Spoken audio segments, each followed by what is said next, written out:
month. I'll see you there.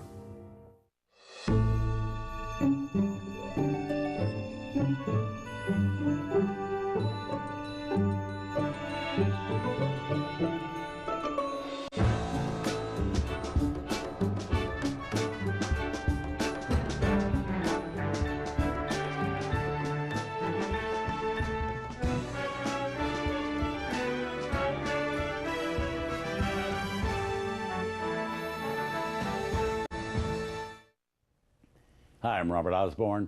Having just shown Dick Powell in a tough guy mode in our last film, The Tall Target, I thought it'd be fun to follow that Dick Powell with the Dick Powell familiar to moviegoers 2 decades earlier, when he consistently played perky young singers. So up next we have Dick Powell and his most consistent movie co-star, Ruby Keeler, in a Busby Berkeley musical extravaganza from 1934 called Dames.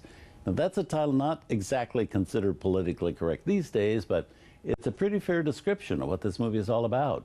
As the title song explains, what do you go for to see a show for? Tell the truth, you go to see those beautiful dames.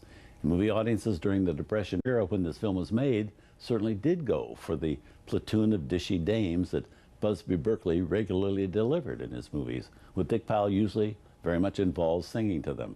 And typical of Busby Berkeley musicals, so famous and popular in the 30s, this one also has a full quota of eye-popping musical numbers, including one in which dozens of Ruby Keeler lookalikes dance around while Dick Powell sings, "I Only Have Eyes for You."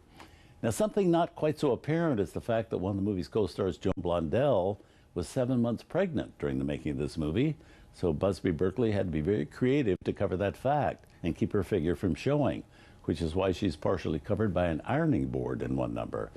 And by the way, at the time this movie was made, Joan Blondell was the wife of George Barnes, one of the cinematographers on this movie, but within a year she divorced Mr. Barnes and would marry her co-star, Dick Powell.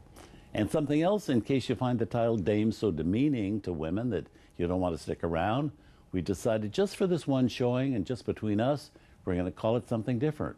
So here from 1934, Chicks.